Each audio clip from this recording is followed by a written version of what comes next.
அல்லேலூயா. எங்களோடு கூட நீ பேசும்படியாக தேவனே உடைய கர்த்தரை எங்களை தாழ்த்தி அர்ப்பணிக்கிறோம். எங்களோடு கூட பேசுங்க ஆண்டவரே.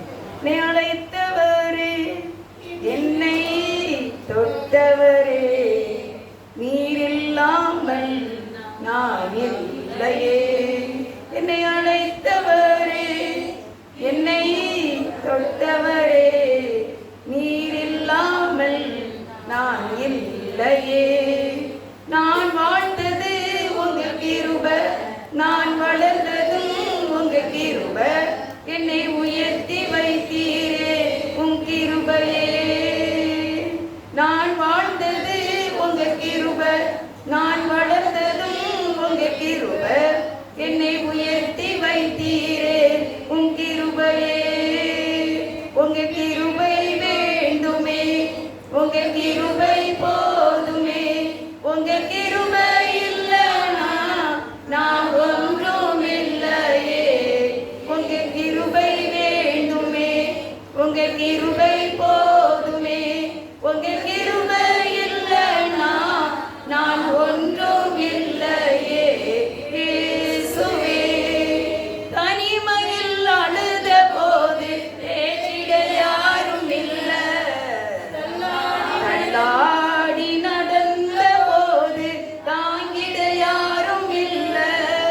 தனிமையில் அழுத போது பேசிட யாரும் இல்லை, தள்ளாடி நடந்த போது தாங்கிட யாரும் இல்லை. கதறி அழுத நேரத்தில் என் கண்ணீர் துடைத்தது உங்க கிருபை, உங்க கிருபை இல்லைனா நானும் இல்லை. உங்க கிருபை இல்லைனா நானும் இல்லை. என்னை அழைத்தவரே, என்னை தொட்டவரே, நீர் இல்லாமல் நான் இல்லையே. ஆமென் ஆண்டவரே. தனிமையில் அழுத போது எங்களை தேற்றிட யாரும் இல்லப்பா. உம்முடைய பிள்ளைகளாகி நாங்கள் கண்ணீர் விட்டு கதறும் போது எங்களை தாங்கிட யாரும் இல்லை. ஆனா உங்க கிருபை இருந்தது, உங்களுடைய கிருபை இருந்ததுனால நாங்கள் இருக்கிறோம். தம்முடைய கிருபை எங்களை தாங்கினதுனால நாங்கள் வாழ்கிறோம். நாங்கள் இம்மட்டும் இருப்பது உங்களுடைய கிருபை தான். இனிமேலும் நாங்கள் இருக்க போகிறது தம்முடைய அந்த மிகுந்த கிருபை தான். இந்த கிருபை எங்களை தாங்கட்டும். இந்த கிருபை எங்களுக்கு வேண்டுமே, இந்த கிருபை எங்களுக்கு வேண்டுமே, இந்த இரக்கம் எங்களுக்கு வேண்டுமே. வந்திருக்கிற தம்முடைய பிள்ளைகள் ஒவ்வொருவரையும் ராஜா நீங்க தேற்றுங்கப்பா. இந்த வந்திருக்கிற இந்த கண்ட எகிப்தியரை இனிமே காணவே கூடாது. இந்த இவர்களுடைய துக்கங்கள் சந்தோஷமாய் மாறுவதாக மாறட்டு ஏசப்பா. இரக்கத்தோடு கேட்கின்றோம். நீர் இந்த அருமையான இந்த காண்கின்ற தேவன் ஜப குழுவை உற்று பார்த்து கொண்டு இருக்கின்றேன், உற்று பார்த்து கொண்டு இருக்கிறேன். அதுவரை வேதம் சொல்லுகிறது, விசாரிப்பாரற்ற சீயோன் என்று சொல்லி உனக்கு தள்ளுண்டவள் என்று பெயரிட்டார்கள். நானோ உனக்கு சவிக்கமா ஆரோக்கியம் வரப்பண்ணி உன் காயங்களை ஆற்றுவேன் ஆற்றுவேன் என்று கர்த்தர் சொல்கிறார். மன காயங்களை ஆற்றுகிற தேவன், அற்புதங்களை செய்கிற தேவன் நம்மோடு இருக்கிறார். பயப்படாதீங்கள், பயப்படாதீங்கள். நீங்க சாவதில்லை. கர்த்தர் உங்களுடைய கண் காண உங்களுக்கு அற்புதங்களை அதிசயங்களை செய்வார். உங்களுடைய பிள்ளைகள் உங்களை சுற்றிலும் பந்தியை சுற்றிலும் ஒளிவம் வர கன்றுகளை போல இருப்பார்கள். நன்றி ஆண்டவரே. தாயின் வயிற்றில தாங்கினவர் ஆயுள் முழுதும் தாங்குவார். பயப்படாதீர்கள். உங்கள் துக்கம் சந்தோஷமாய் மாறும். பிதாவே எங்களோடு பேசும். இயேசுவின் நாமத்தில் நல்ல பிதாவே. அல்லேலூயா. நம்ம கதறி அழுதும் போது நம்ம தேற்றிட யாருனால இத்தனை பேர் தலையில கண்ணீரை நினைச்சு நீங்க இருப்பீங்க. யார்ட்டையும் சொல்ல முடியாம ஆலயத்துக்கு போனாலும் தலைப்பிலேயே முக்காடை போட்டு அப்படியே கண்ணீர் விட்டு கதறின நாட்கள் உண்டு நமக்கு. ஆனால் கர்த்தர் இன்றைக்கு என்ன சொல்றாரு அப்படின்னா, உங்களுக்கு நான் சந்தோஷத்தை கொடுப்பேன் அப்படின்னு வேதம் சொல்லுகிறது. முதலாவது நம்ம பார்க்க வேண்டியது என்ன அப்படின்னா, பிலிப்பியர் 4வது அதிகாரம் 4வது வசனம்.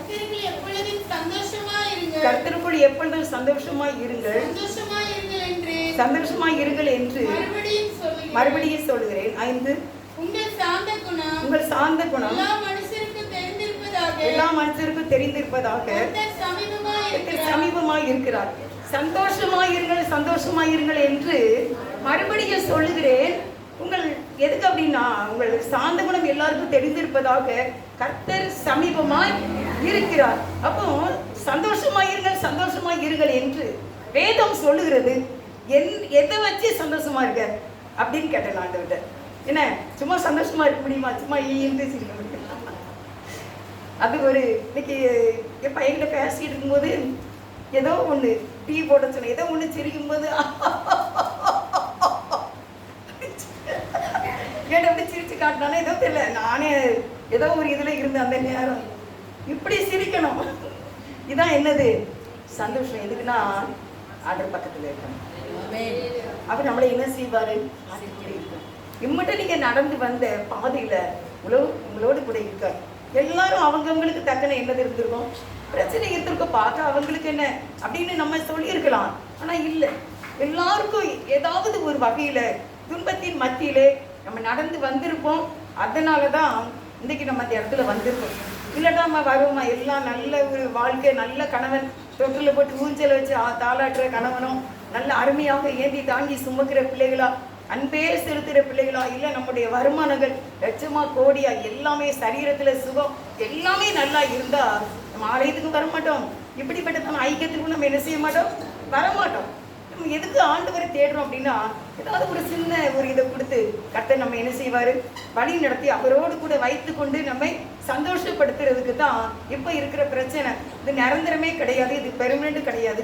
கண்டிப்பா நம்முடைய துக்கத்தை அவர் மாற்றக்கூடியவராக இருக்கிறதுனால சொல்றாரு, சந்தோஷமாய் இருங்கள், சந்தோஷமாய் இருங்கள் என்று மறுபடியும் சொல்லுகிறேன். உங்கள் சாந்த குணம் எல்லாருக்கும் தெரிந்திருப்பதாக. அப்ப சந்தோஷம் இருந்தா கோபம் என்ன செய்யாது? வராது. எப்பவுமே சிரிச்சுக்கிட்டே இருந்தா என்ன வராது? கோபம் வராது. 5வது வசனத்துல கர்த்தர் உங்களுக்கு சமீபமாய் இருக்கிறார். அப்ப ஏன் நீங்க இவ்வளவு சந்தோஷமா இருக்கீங்க அப்படின்னு உங்களை பார்த்து யாராவது கேட்கணும் அப்படின்னா, கர்த்தரிய பக்கத்துல இருக்காரு. சமீபம் அப்படின்னா என்ன? பக்கத்துல. அவர் இங்க தானே இருக்காரு, என் கூட தான் இருக்காரு, எனக்குள்ள இருக்காரு. அதனால நான் எப்படி இருப்பேன்? சந்தோஷமா இருப்பேன். இனிமே நீங்க உங்களுடைய வாழ்க்கையில எந்த விதமான காரியமும், எதுனாலும் ஒரு வியாதியா, ஒரு பலவீனமா, இல்லை நம்ம பிள்ளைகளால ஒரு கஷ்டம் அப்படின்னா நீங்க சொல்லுங்க, நானும் சந்தோஷமா தான் இருப்பேன், நானும் ஹாப்பியா தான் இருப்பேன். எதுக்குன்னா என்னுடைய விசுவாசம் என் பக்கத்துல இருக்கிற என் ஆண்டவர் மேல் இருக்கின்றது. அருமையா இருக்கு. ரொம்ப உங்க பக்கத்துல ஆண்டவர் இருக்கின்றார். இன்னைக்கு நான் மதியம் 3 மணிக்கு படுத்திருந்தேன். ஒரு ஃபோன் வந்துச்சு பாம்பேல இருந்து. ஐயோ, அவ கதையை பார்த்தீங்கன்னா, ஆனால் கதை சொல்றா, பாட சொல்றா, ஆனால் ஒரே சிரிப்பு தான். இவ்வளோ பிரச்சனையை சொல்லிக்கிட்டு அவன் சிரிக்கவும் செய்கிறான். அப்போ நான் அவனுக்கு பேசிக்கிட்டே இருந்த கடைசியில் நெகட்டிவாக லைட்டாக வந்தது. அப்போ நான் ஆண்டவரே அப்படின்னு கேட்கும்போது ஆண்டவர் சொன்னார், அவருடைய கணவன் வந்து ஃபாரின்ல இருக்காங்க, அதனால உன்னுடைய கணவனை சுற்றிலும் கர்த்தர் அக்கினி மதிலாக இருக்கிறார் அப்படின்னு நான் அவர்கிட்ட சொல்லும்போது ஆண்டவர் சொன்னார், உங்களுக்கு தான் அப்படின்னு சொன்னார். அப்போ நம்ம பிள்ளைகளுக்கோ, உங்களுடைய கணவருக்கோ, உங்களுடைய மருமக்களுக்கோ, பேரம்பேத்திக்கோ நோய் நொடியெல்லாம் எதுவுமே தாக்காது. சும்மா பயந்துகிட்டு இருக்கக்கூடாது, சும்மா கலங்கிட்டு இருக்கக்கூடாது. கர்த்தரிய பக்கத்துல இருக்கார், அவர் பார்த்துக் கொள்வார். தைரியமா ஆபிரகாம் சொன்னார், யெகோவா ஈரே, தேவன் பார்த்துக் கொள்வார். அந்த நிச்சயத்துக்குள்ள நம்ம என்ன செய்யணும்? வந்துடணும். அதனால சொல்றாரு, சந்தோஷமா இருங்க என்று மறுபடியே சொல்லுகிறேன். அப்ப இன்னையில இருந்து யார் கேட்டாலும் என்ன சொல்லுவீங்க? நான் சந்தோஷமா இருக்கேன். ஏன்? கர்த்தரிய கூட தானே இருக்காங்க, ஆண்டவர் இருக்காங்க. அவர் எல்லாவற்றையும் என்ன செய்வாரு? பார்த்துக்குவார்.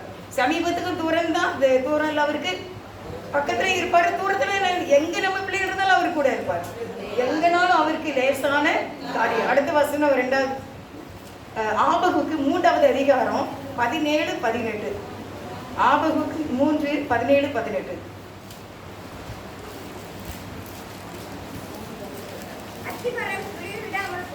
அத்திமர துளி விடாமல் போனாலும்,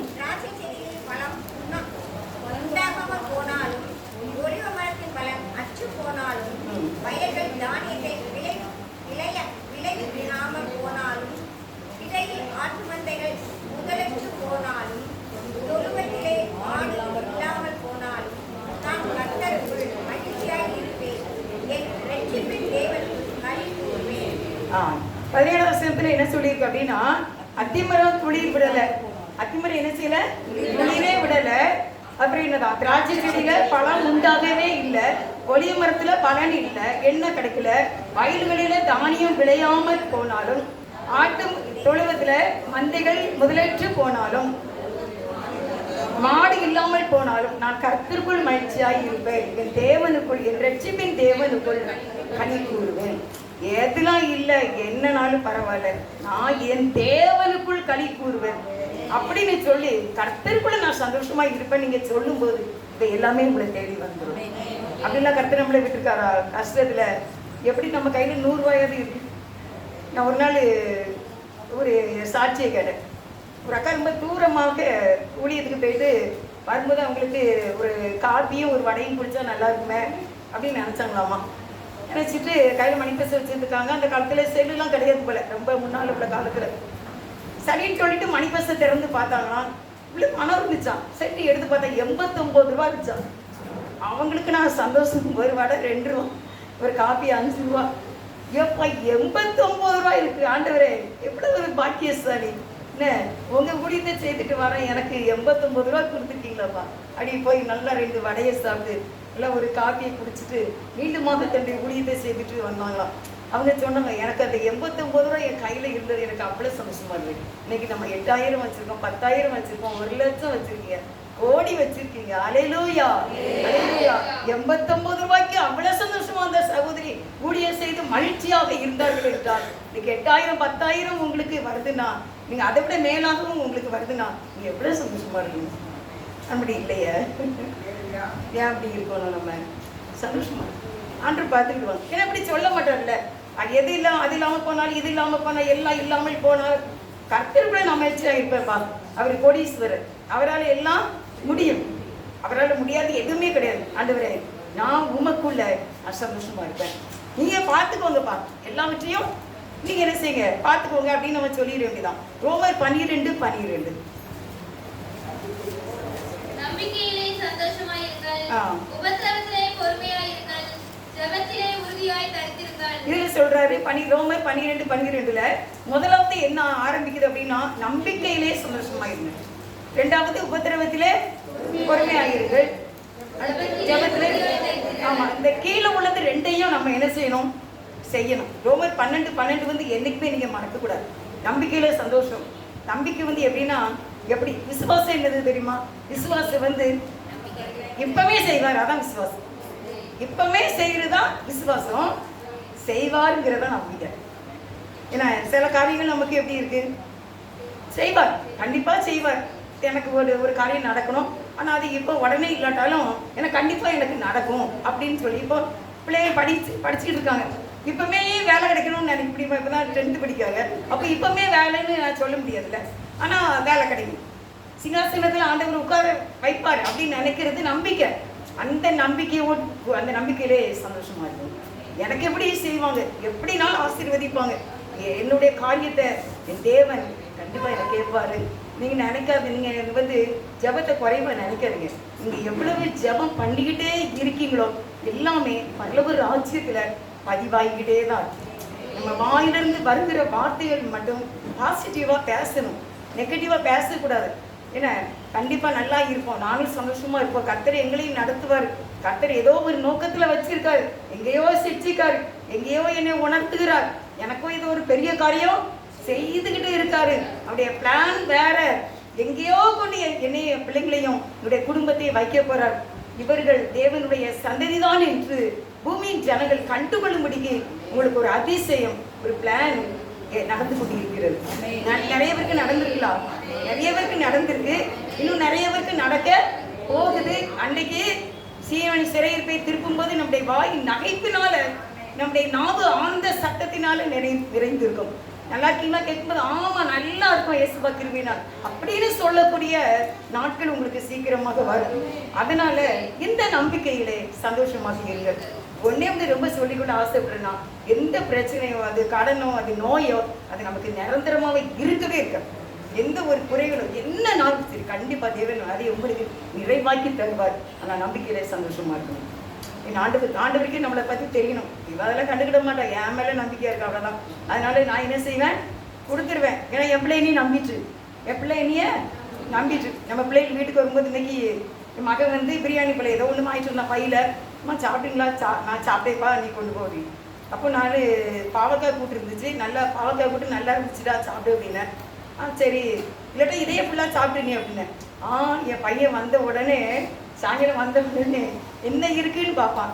அதை நான் கொஞ்சமாக சாப்பிட்டுட்டு இந்த பிரியாணியை என் பையனுக்கு வச்சிருக்கேம்மா அப்படின்னு சொன்னான். ஒரு நம்ம தாய் தகப்பனுக்கு பேர் என்னதான்? பொல்லாதவங்க. நம்ம யாரு? பொல்லாதவங்க. பொல்லாதவர்களாகி நீங்களே உங்கள் பிள்ளைகளுக்கு நல்லதை செய்ய அறிந்திருக்கும் போது உங்கள் பரமபிதா உங்களுக்கு நன்மை செய்யாமல் இருப்பாரோ? நன்மை செய்யாமல் இருப்பாரோ? நீங்களும் உங்கள் பிள்ளைக்கு பார்த்து பார்த்து செய்றீங்க, ட்ரெஸ் பார்த்து பார்த்து போடுறீங்க, முன்ன விட்டு பின்ன அழகு பார்க்குறோம். ஆண்டவர் நம்ம அதை விட மேலாக நமக்கு கண்டிப்பா செய்வாரு.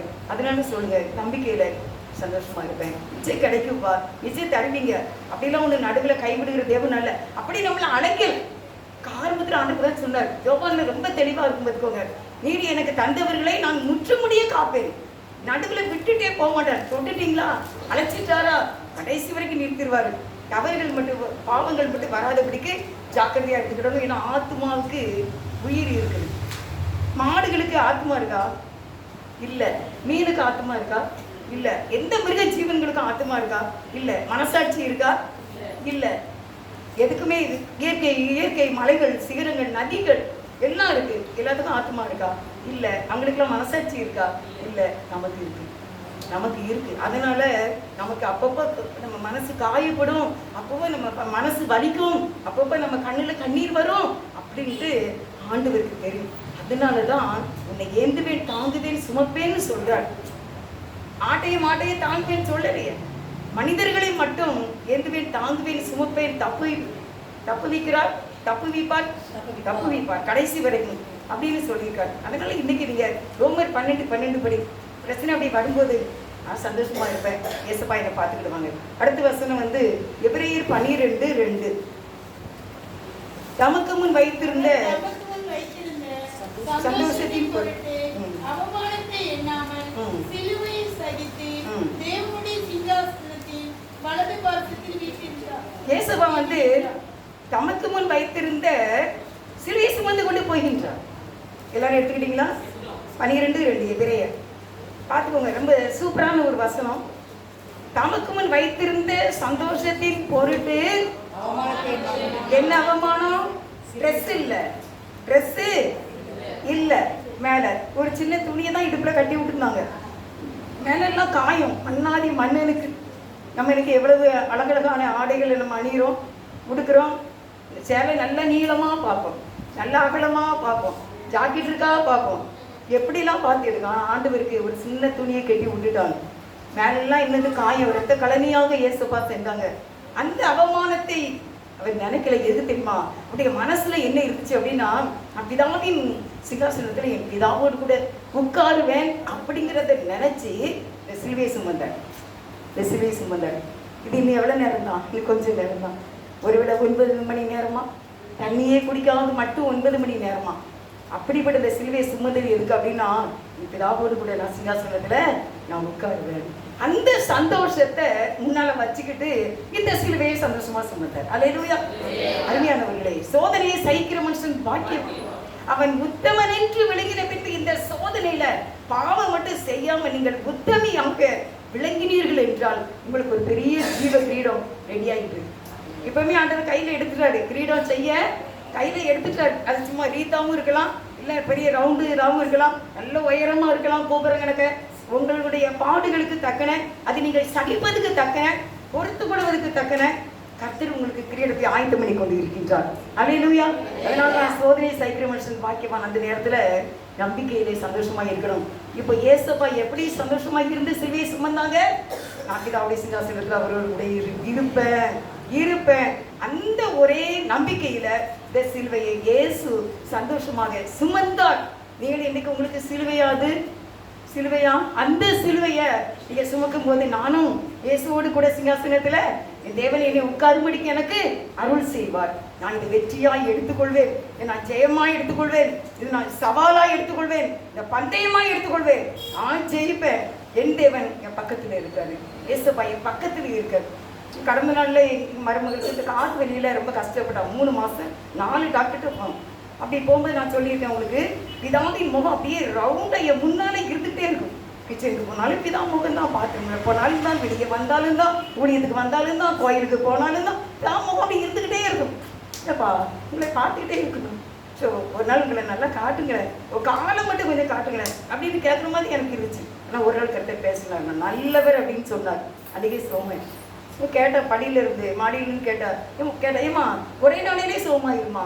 4 டாக்டர் போனோம்ல, மாத்திரைலாம் அந்த அளவு இருக்குல்ல, ஆனா ஒரே நாளையில சுகமாயிருமா? சுகமாயிருமா? கர்த்தர் வார்த்தை கொடுத்தாரு, கர்த்தர் நல்லவர்னு சொன்னார். அவ்வளவுதான். நீங்களும் சொல்லுங்க, கணவரை பார்த்து சொல்லுங்க கர்த்தர் நல்லவருங்க, பிள்ளையை பார்த்து சொல்லுங்க கர்த்தர் நல்லவருங்க, உங்களை பார்த்து சொல்லுங்க ஏய் உன்னோட கர்த்தர் நல்லவர். சரியான இடத்துக்கு தான் வந்து சேர்ந்திருக்கோம், சரியான தெய்வத்தை தான் ஆராதிக்கும். பிள்ளைகளை பார்த்து சொல்லுங்க கர்த்தர் நல்லவருமா, நல்லா இருப்ப அப்படின்னு சொல்ல சொல்ல அவர் நமக்கு நல்லவராகவே இருந்து நமக்கு பெரிய காரியங்களை செய்வார். தமக்கு முன் வைத்திருந்த சந்தோஷத்தின் பொருட்டு அவமானத்தை எண்ணாமல் சிலுவையை சகித்தார். சந்தோஷம் என்ன? பிதாவோடு கூட இருப்பதுதான். அடுத்து 1 தெசலோனிக்கர் 5வது அதிகாரம் 16. 1 தெசலோனிக்கர் 5:16. எப்பொழுதும் சந்தோஷமாய் சந்தோஷமாயிருந்தார். Every time, all the time எப்படி இருக்கணும்? சந்தோஷமா அப்படியே சிரிச்சுக்கிட்டே. பைத்தியமா எப்படி வெளியேறும்போதே சிரிச்சுட்டு வரீங்க? கர்த்தர் பக்கத்துல இருக்காருல்ல, மணவாளன் பக்கத்துல இருக்காருல்ல. சில பேர் சொல்லுவாங்க கணவன் வெளியே விடவே மாட்டாங்க, வேலையை வீட்டு வந்தாச்சா அந்த பிறகு சும்மா எங்க போறீங்க, வீட்டுல இருக்க வேண்டியதானே. அவரு வேலை செய்யறாரோ செய்யலையோ, நாற்காலியில உட்கார்ந்தா ஆளுக்கு ஒரு கெத்து தான், அப்படிதானே. அதனால சும்மா ஏன் வீட்டுக்குள்ள இருக்க வேண்டியதானே. 9 மணி ஆகிட்டா என்ன வீட்டுக்கு வரல என்ன, அது பேருக்குனாலும் என்ன செய்யணும், வீட்டுக்குள்ள ஆள் இருக்கணும். அதே போலதான் கர்த்தர் நம்மோடு கூட இருக்கிறதுனால எப்பொழுதும் நீங்க சந்தோஷமா இருங்க. கர்த்தர் உங்களை கைவிட மாட்டார். நீங்க சொல்லுங்க இந்த வார்த்தை சொல்லுது ஆனால் ஹாப்பியா இருக்க பார்த்துக்கோங்க. நான் தலை குனிஞ்சு நிற்க கூடாது, எல்லா இடத்துலையும் நான் தலை நிமிர்ந்து நானும் எங்க பிள்ளைங்களும். இன்னொரு காரியம் சொல்றேம்மா, பிள்ளைங்களுக்காக நல்லா ஜெபம் பண்ணுங்கம்மா. ஏன்னா இப்போ தொடர்ந்து பார்த்தீங்கன்னா ஒரே ஆக்சிடென்ட் தான், இப்போ பார்த்தாலும் அங்கே கீழே விழுந்தேன் இங்கே கீழே விழுந்தேன், இதே இதுதான். நேற்று கிராஸ் டிவிக்கு ரெக்கார்டிங் போயிருக்கேன். அங்கே வந்து மாடியில் ஒரு அதான் மெயினான செக்அப் பண்ணுற ஒரு இடம், எல்லாமே இது பண்ணுற. இப்போ நம்ம க்ரீன் கலர் சாரீலாம் அங்கே கட்டக்கூடாது, அப்படி கட்டினா அதுக்கு வேற ஒரு ஸ்க்ரீன் போடுவாங்க பார்த்துக்கோங்க. அது கட் ஆகுதா, நம்முடைய மெசேஜ் கரெக்டாக வருமானு பார்க்குறதுக்கு மேலே ஒரு ரூம் இருக்குது. அந்த ரூமுக்கு போகிற பையன் நோட்டி நடக்கா, தம்பி என்ன உனக்கு அப்படின்னு. அம்மா நான் அப்படி வண்டியில் போகும்போது டயரு பஞ்சர் ஆகி ஓட்டர் விழுந்து அப்படியே பட்டு அடித்து கீழே விழுந்து வண்டியுடைய ஃபேஸு ஃபுல்லாகவே போயிட்டு, காலில் வந்து சடை பரண்டுட்டு கையிலையும் கல் குத்தி கல்லை எடுத்து எல்லாம் அப்படி பண்ணியிருக்கு அப்படின்னு. அன்றைக்கி என் பேரன் வண்டியில் இப்போ பெரிய வண்டி பார்த்துக்கோங்க போகும்போது நாய் குறுக்கால வந்து கீழே விழுந்து காலில் வலது காலில் அப்படி பயங்கரமாக 2 இடத்துல அப்படியே சதை தோன்றுற மாதிரி. நான் எனக்கு உணர்ச்சியே இல்லை அப்படின்ட்டு, அப்படிலாம் இருக்காதுடா அப்படின்ட்டு. அப்படி எங்கே பார்த்தாலும் கீழே விழுந்தாங்கன்னுங்கிறதே கேள்விப்படும். அது பெரியவங்க நீங்கள் கொஞ்சம் பார்த்தே எங்கனாலும் பிடிச்சிக்கிட்டு இறங்குங்க, பிடிச்சிக்கிட்டு போங்க, கொஞ்சம் ஜாக்கிரதையாக இருந்துக்கோங்க. அதனால பிள்ளைகளுடைய பாதுகாவலுக்கு நீங்கள் எப்போ படுக்க போறீங்களோ அப்போ சேஷமாக தேவையான கருத்தில் பிள்ளைகள் மக்கள் மருமக்கள் பேரம்பேத்தியெல்லாம் ஒப்பு கொடுத்து நாம் ஜெபிக்க வேண்டும். அவங்க குடிக்கிறவனும் அந்த குடிகார ஆவியை அப்புறப்படுத்தி நம்ம ஜெபிக்க வேண்டும். போதை வஸ்துகளுக்கு அடிமைப்படக்கூடாது, கணவன் மனைவிகளை சமாதானமாக இருக்க வேண்டும், தீர்க்காயசோடு இருக்கணும். அதுக்காக நம்ம ஜெபிக்க வேண்டும். அதனால கர்த்தருக்குள் எப்பொழுதும் சந்தோஷமா இல்லை. யாக்கோபு 1:3. யாக்கோபு 1:3. உங்கள் விசுவாசத்தின் பரீட்சையானது பொறுமையை உண்டாக்கும் என்று அறிந்து அதை மிகுந்த சந்தோஷமாக எண்ணுங்கள். உங்களுடைய விசுவாசத்தில் வாசிங்க, பொறுமையை உண்டாக்கும் என்று அறிந்து மிகுந்த சந்தோஷமாக எண்ணுங்கள். நம்ம ரொம்ப கோவப்படுறவங்களா இருக்கிறோம். இப்போ பிரச்சனை வந்துட்டுன்னா நம்ம என்னதாயிட்டோம், ஆமா சாப்பிட்டாயிட்டோம், கொஞ்சம் பொறுமை வந்துச்சு. முன்னால் எதுக்கெடுத்தாலும் கோபம் வரும். இப்போ பிரச்சனை வந்த உடனே ஆட்டோமேட்டிக்காக இருந்தே என்ன செய்தான், பக்குவப்படுது என்று பரிசுத்த வேதம் சொல்கிறது. உங்களுடைய இந்த போராட்டங்கள் உங்களுக்கு பொறுமையை கொடுக்கிறது. நம்முடைய மேன்மையாக பெருமையாக நம்ம இருக்கிற எல்லா செயல்பாடுகளும் குறைந்து நம்ம கர்த்தருக்கேற்ற பிள்ளைகளாக உருவாக்கப்படுகிறோம். அதனால தான் கர்த்தர் சொன்ன வசனத்தின்படி நம்ம அந்த பரீட்சையானது நமக்கு விசுவாசத்தை பொறுமையை உண்டாக்கும் என்று அறிந்து அதை சந்தோஷமாக இருந்தது. ஏன்னா பொறுமையுள்ளவர்கள் எல்லாவற்றையும் சுதந்திரிச்சுக்கிடுவாங்க. என்ன சாந்த குணம் உள்ளவர்கள் பாக்கியவான்கள், அவர்கள் பூமியை சுதந்திரிப்பார்கள். நீங்க பொறுமையா இருக்க இருக்க தேவன் பார்த்து உங்களை என்ன செய்வார், ஆசீர்வதிப்பார். பிள்ளைக்கு ட்ரெஸ் எடுப்போம், பார்த்து எடுப்போம், நமக்கு எடுப்போம், பார்த்து அப்படியே தேவனும் நம்மை பார்த்து நம்மை ஆசீர்வதிக்க அவர் வல்லமையுள்ளவராக இருக்கின்றார். 6 காரியம். முதலாவது கர்த்தர் பக்கத்தில் இருக்கிறபடியால் நாம் சந்தோஷமாய் இருக்க வேண்டும். 2வது கர்த்தருக்குள் சந்தோஷமாய் இருக்க வேண்டும். நம்பிக்கை இருப்பதால் கர்த்தருக்குள்ள சந்தோஷமாக இருக்க வேண்டும். பிதாவின் சிங்காசனத்துக்கு நம்ம போய் வீட்டில் இருப்பதால் சந்தோஷமாக இருக்கணும். இதெல்லாம் கர்த்தருடைய ஒரு ஆர்டர். எப்பொழுதும் சந்தோஷமாக இருங்கள் என்பது கர்த்தருடைய ஒரு கட்டளை. உயர்வு வரப்போகிறது. இந்த பிரச்சனைக்கு பிறகு நீங்கள் உயர்த்தப்பட போகிறீர்கள். அதனால நீங்கள் சந்தோஷமாக இருங்க. நம்முடைய காரியம் எல்லாம் ஜெயமாக போகிறது. அதனால சந்தோஷமாக இருங்க. சந்தோஷமாயிருங்க, எப்பொழுது சந்தோஷமாயிருங்க, சந்தோஷமாயிருங்க, எப்பொழுதும் சந்தோஷமாயிருங்க. உயர்வானாலும் தாழ்வானாலும், உயர்வானாலும் தாழ்வானாலும், சர்வவல்ல தேவன் நம்மோடு இருக்கிறார். சர்வவல்ல தேவன் நம்மோடு இருப்பதால் சந்தோஷமாயிருங்க, எப்பொழுதும் சந்தோஷமாயிருங்க. என்னதான் நேர்ந்தாலும் சோர்ந்து போகாதீங்க, என்னதான் நேர்ந்தாலும் சோர்ந்து போகாதீங்க. நம்மை அழைத்த தேவன் கைவிட மாட்டார். சந்தோஷமாயிருங்க, நம்மை அழைத்த தேவன் கைவிட மாட்டார்.